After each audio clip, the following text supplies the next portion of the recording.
Common Sense Finance Week continues with a very important lesson in financial etiquette. Yeah, there's etiquette to finances. Here with ways to help handle some awkward money moments is financial expert and the author of Choosing to Prosper. Here's Bola Sokunbi. Hi, Bola. Hey. Welcome back. Great to see you. Thanks. What does financial etiquette mean? Because it's a new phrase for us. So it is basically the polite and proper behavior of dealing with people and money to avoid discomfort and also conflict. And like splitting the bill. Splitting the bill, like when you go out with a group of friends? Yeah, what's the best way to handle that? So you definitely want to ask in advance how you're going to split the bill. Are we going to split it evenly? Is someone going to pay and we pay them back? Are we going to get separate checks?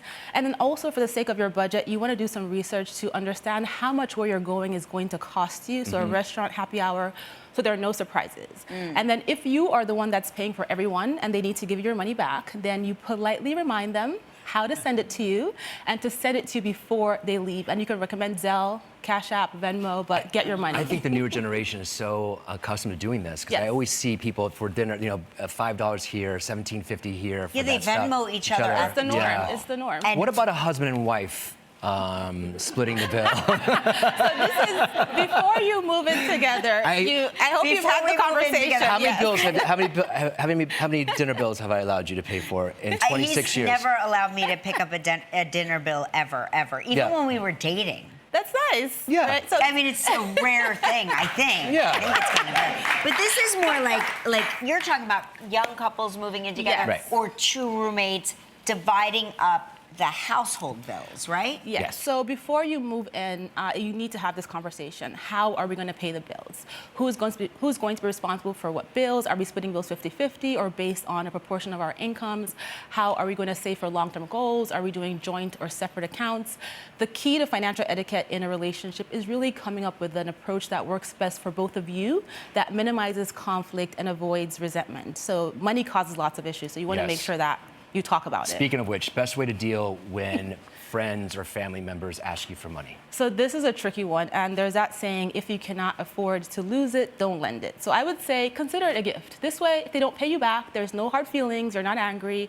But what if we like hard feelings? Okay, so you like hard feelings and you decide that you want to loan this money, you can take it a step further and make it a contractual thing. So set due dates, apply interest, set terms, and you can even have a legally binding signed contract put in place so that they know that you mean business. Sometimes though, when you loan money or gift money, let's just say gift money, the person then resents you?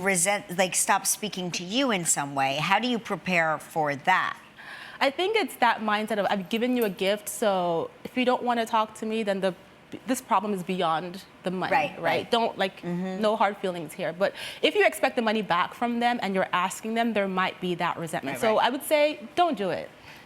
What's the rule of thumb when it comes to tipping? And even deliveries. How about deliveries? More importantly, like at restaurants, I know that, but like if you order something and they brought your house, what's the rule of thumb? So rule of thumb for deliveries is 15 to 20% of the bill, or a $5 minimum at least. Okay, but what if it's something you didn't order? What if somebody sends you flowers? Because I find myself constantly like, oh, good question. Like there was a surprise delivery of flowers, and I was like, hang on a second, you know. So if you didn't know and you don't know the cost of the service, then maybe $10 to $20 is a good tip.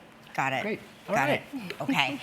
We're going to encourage everyone to pick up a copy of Bola's book. It really is a very important book, Choosing to Prosper.